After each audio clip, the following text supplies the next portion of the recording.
Hello. In this part of the course, we're going to focus on the supply and demand model in the market for goods and services. This is one of the fundamental models that we have in economics that helps explain a lot of the different economic aspects that we want to talk about and analyze. So to start off with, we first want to think about what is a market. When we think about markets, specifically competitive markets, these markets are bringing together the decentralized decisions of buyers and sellers. Now, when we think about the decentralized decisions, that means that each of the economic agents that is interacting in this market is acting in their own self-interest. So they're trying to do what is best for them and not necessarily considering what's best for other people in the market. For buyers, that means that they're going to strive to try to get the lowest possible price that they can for the goods and services that they want to buy. For the sellers, on the other hand, that means that they're going to be trying to get the highest possible price for the goods and services that they are selling in the market. When we bring together the individual decisions of buyers and sellers, all of them acting in their own self-interest, this creates a competitive market. These competitive markets are going to yield the best possible price for the product that satisfies both buyers and sellers. The goods are going to be produced at the lowest possible costs because the sellers that are able to produce them at the lowest cost will definitely be the ones that are selling in the market. And this will yield the most efficient allocation of resources. So when we think about the supply and demand model in the market for goods and services, there are a number of what we call fundamental assumptions. These create a framework for which we can work with the model. It helps to focus our analysis on exactly the questions that we want to answer with the model. Specifically, how do buyers and sellers interact? How do we get to an equilibrium price? And what is the equilibrium quantity? So the fundamental assumptions of the supply and demand model include, first and foremost, that we are operating under perfect competition. That means that we have many buyers and sellers. The goods that are sold in the market are identical, and there's no cost to entering or leaving this market. Secondly, we assume that all economic agents have equal access to information and understand what's happening in the market. And third, we assume that there's no externalities in this market. So what this tells us, these assumptions, is essentially that no single economic agent can unilaterally exert any price control in the market. So in other words, if a buyer goes to the market in a perfectly competitive market, they can't simply say that they want to pay less and assume that the sellers are going to want to sell to them. There's many other buyers that are going to be willing to pay the market clearing price or the price that is determined by the market. Same thing for sellers.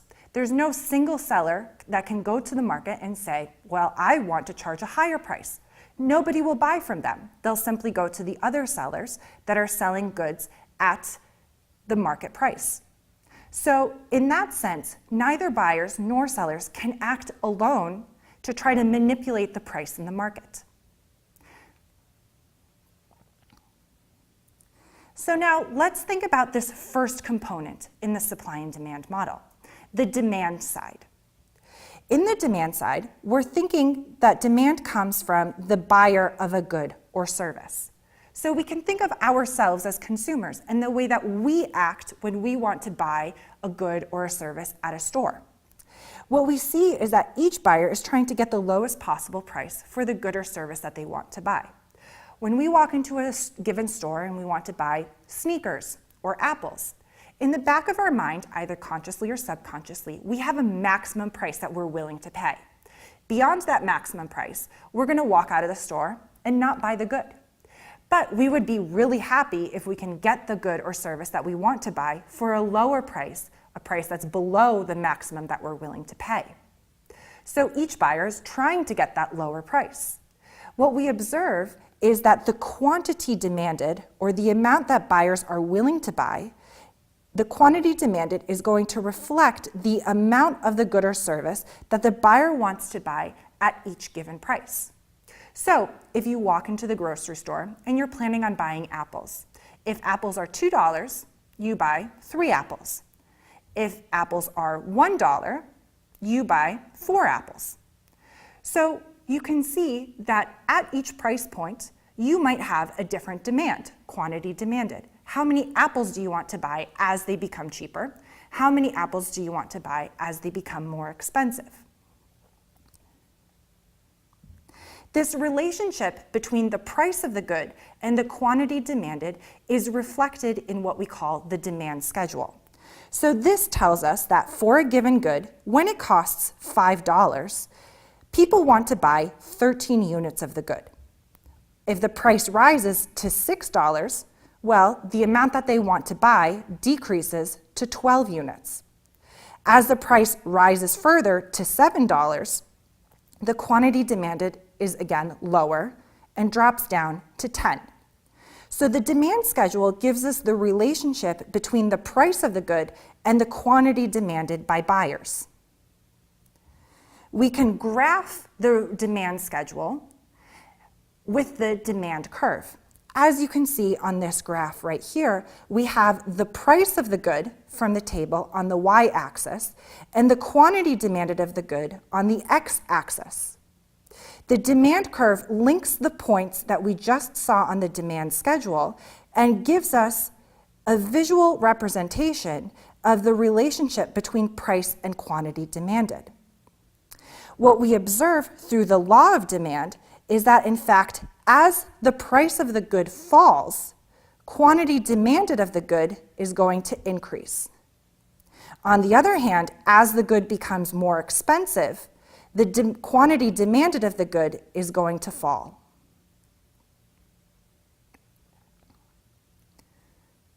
Now we want to focus our attention on what would cause changes to the demand curve. So what would cause either a movement along the curve or a shift in the curve? Let's focus first on the first type of change that can occur for the demand curve, which is a movement along the demand curve.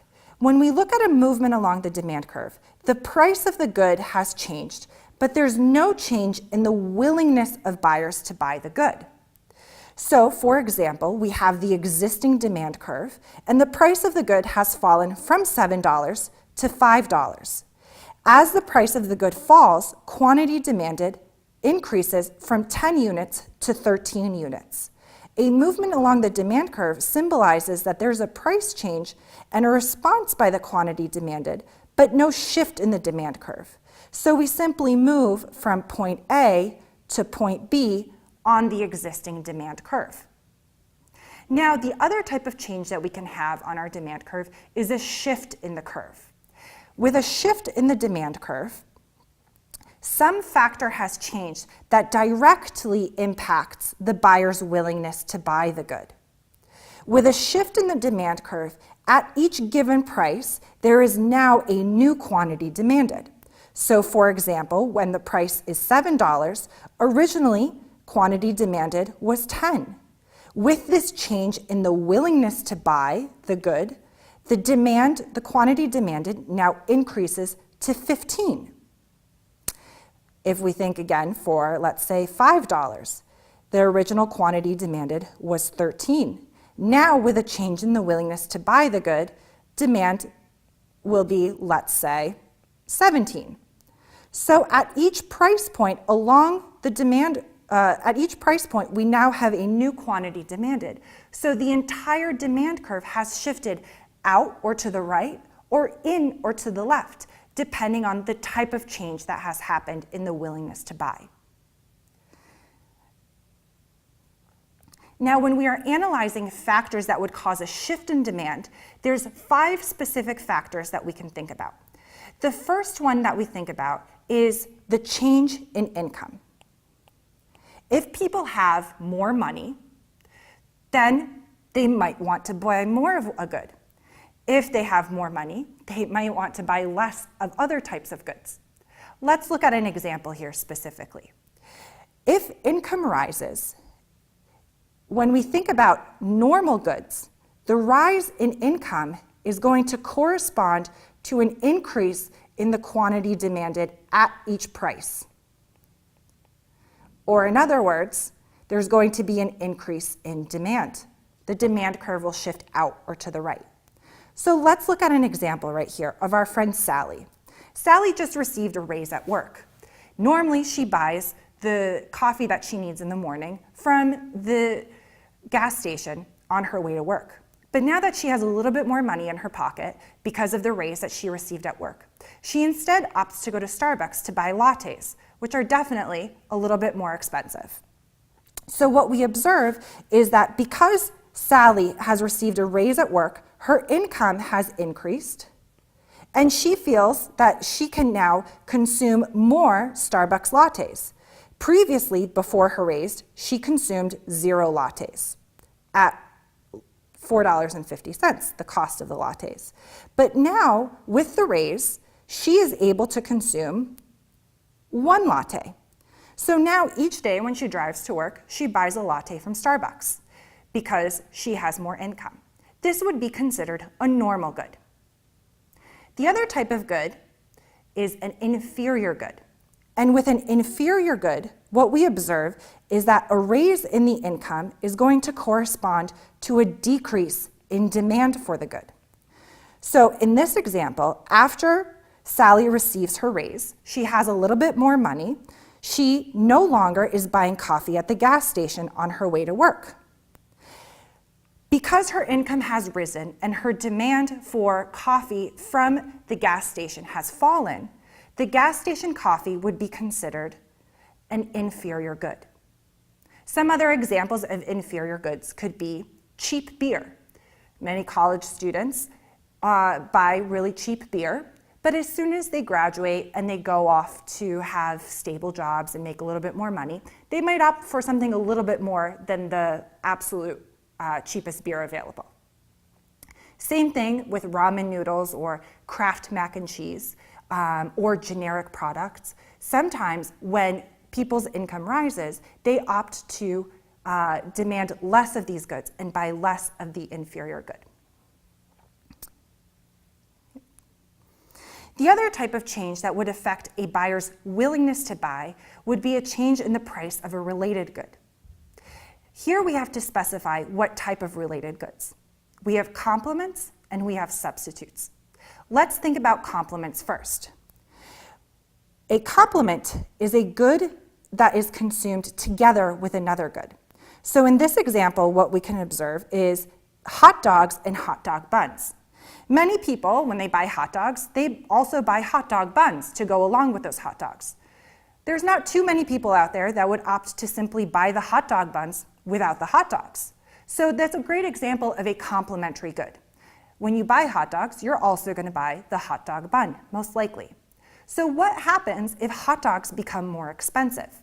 Well, if there's an increase in the price of hot dogs, people will buy less hot dogs, and therefore they will also buy less hot dog buns. So therefore, an increase in the price of the hot dogs, we'll call that good A, is going to correspond to a decrease in the demand for hot dog buns, which would be an example of good B. So as the price of good A increases, the demand for the complementary good, good B, is going to fall. And as the price of good A decreases, the demand for good B, the complement, increases. So as you can see on this graph here, what we observe is the relationship between a change in the price of hot dogs with how they affect the consumption or the demand of hot dog buns. Hot dogs become more expensive. We'll see that all else equal, there's going to be a shift in or to the left of the demand curve. Previously, we were consuming 6 or demanding 6 hot dog buns at $1.50, and now we consume 5 hot dog buns at $1.50.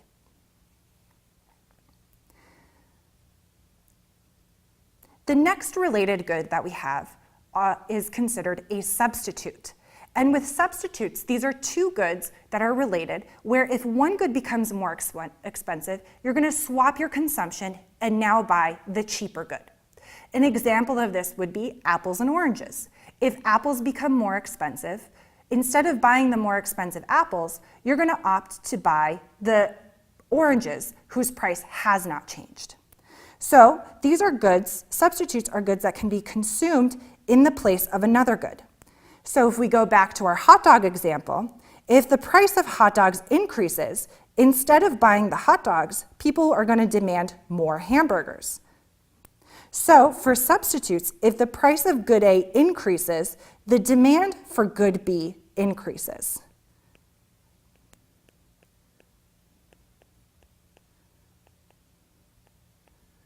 On the other hand, if the price of good A falls, then the demand for the substitute is going to also decrease. So going back to our hot dog example, here on the graph you can observe the demand for hamburgers. As the price of hot dogs increases, we see that at every price point, the demand for hamburgers increases because we swap our consumption instead of consuming the more expensive hot dog to consume the hamburger instead. We go from consuming 7 hamburgers at $4 each to 8 hamburgers at $4 each.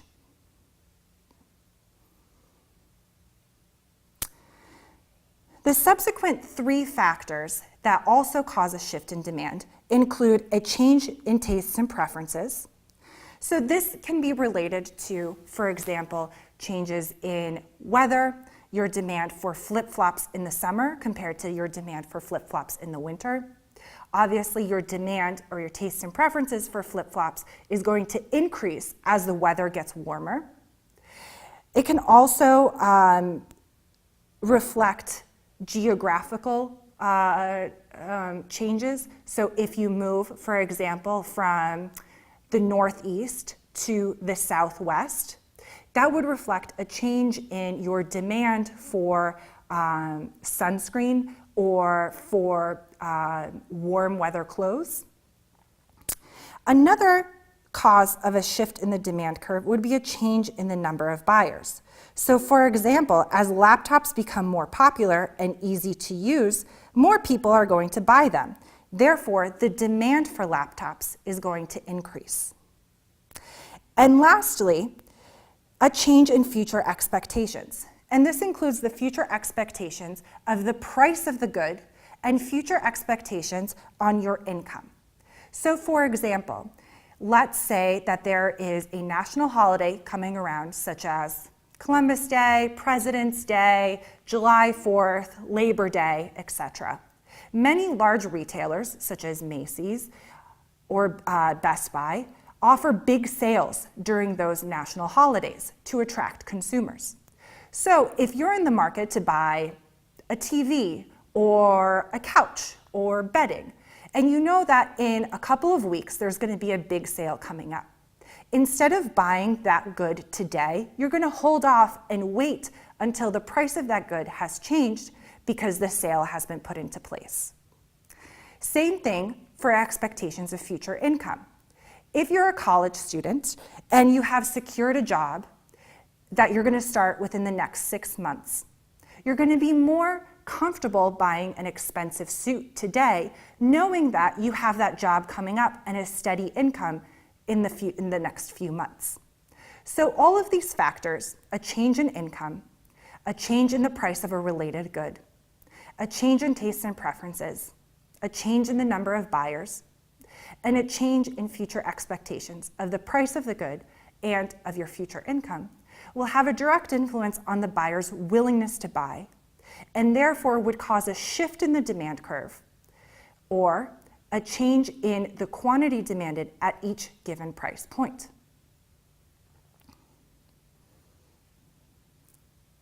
Now, let's focus on analyzing the supply side. Supply comes from the seller of the good or service, the person or the firm that is producing the good or service for sale. Now, each seller is trying to get the highest possible price that they can for their good. At the very least, they want to be able to cover their costs, the cost of production. When we look at quantity supplied, this is the amount of the good that sellers are willing to sell at every price point. So let's take a look. Here what you can observe, just like with the demand schedule, is a supply schedule. This gives us the relationship between the price of the good and the quantity that the seller or the firm is willing to supply. When the price of the good is $5, the firm only wants to supply 10 units. If the price of the good is $6, they increase the quantity that they want to supply to 12. If the price rises to $7, then the quantity supplied increases to 13. As you can see, there is a positive relationship between price and quantity supplied. So from the supply schedule, we can determine the supply curve, which gives us the relationship between the price of the good and the quantity supplied. So as you can see here, the supply curve plots out the points that we observe on the supply schedule. The supply curve is giving us the relationship between the price of the good and the amount that the firm is willing to sell, or the quantity supplied. The law of supply tells us that as the price of the good increases, the quantity supplied that the firm wants to supply to the market also increases. On the other hand, as the price of the good falls, the quantity supplied that the firm wants to bring to the market also falls. So therefore, you can see that we have a positive relationship between price and quantity supplied.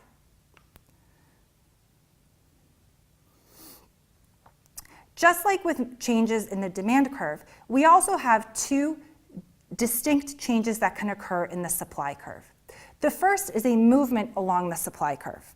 Here what we observe is that if there's a change in the price of the good, but there is no change in the willingness to sell by the firm. When the price changes, we move to a new point along the existing supply curve. So for example, what we see here is that if the price of the good rises from $5 to $7, then the quantity supplied is going to increase from 10 units to 13 units. And we move along the supply curve from point A to point B. The other type of change that we can have for our supply curve is a shift in supply. And once again, what we observe here is that there is some factor that has changed that has direct effects on the willingness of firms to sell their good, or a direct effect on the cost of production.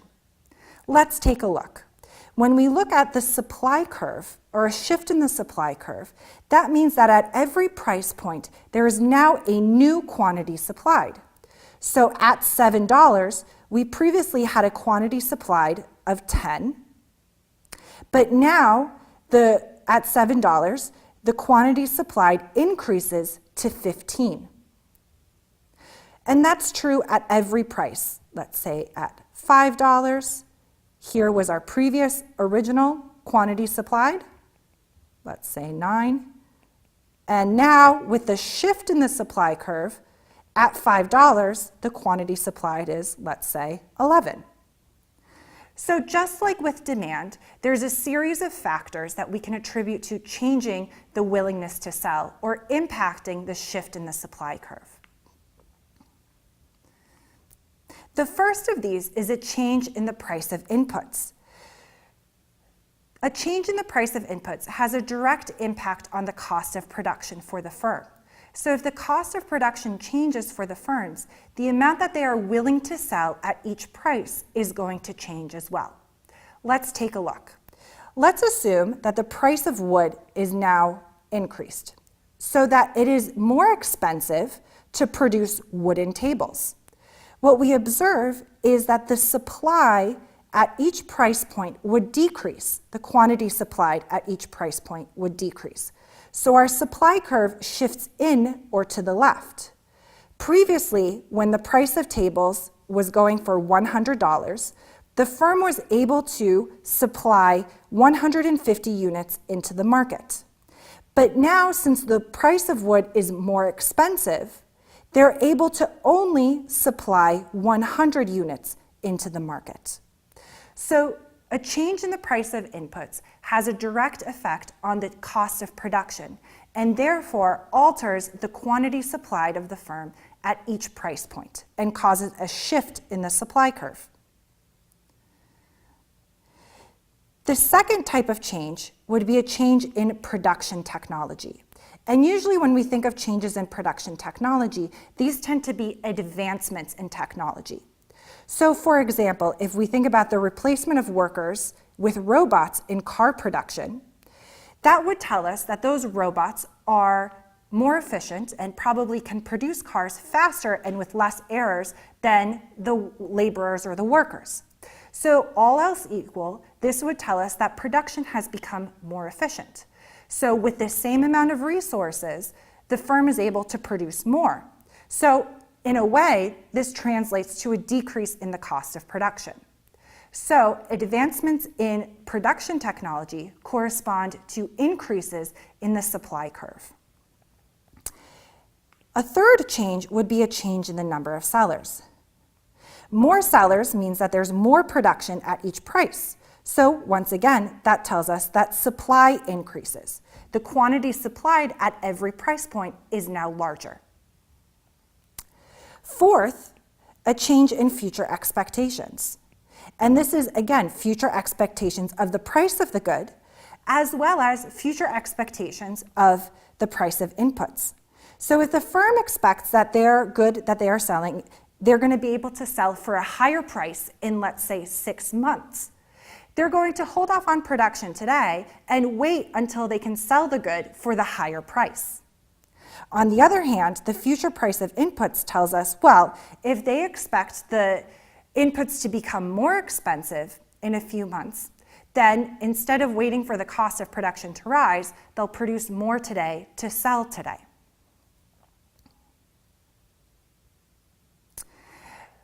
So in this part of the course, we have focused on defining and understanding specifically demand and supply. So we know that demand is determined by the buyers, and the buyers are always trying to get the lowest possible price that they can. Suppliers, on the other hand, are driven by their willingness to sell, or at least trying to cover their cost of production. They really would like to get a higher price than what it would take them to produce each unit of the good. So they're motivated by trying to get the highest possible price for the good or service that they are selling. There are certain factors that would affect both the buyers and the sellers' willingness to sell or buy the good. Those factors would cause a shift in the demand curve or a shift in the supply curve. And with shifts in either demand or supply, we will see that that will bring us to new market equilibriums. So in this part of the course, we've focused on laying the foundation of the supply and demand model. In the next segment, we're going to be able to bring the supply and demand model, supply and demand curves together to find the market equilibrium. Please take a moment to make sure that you read through the text for greater in-depth details about the supply and demand curves. And always, it's really important to spend some time practicing. So make sure that you take a crack at the practice examples that are associated with this video. Thanks so much for joining me.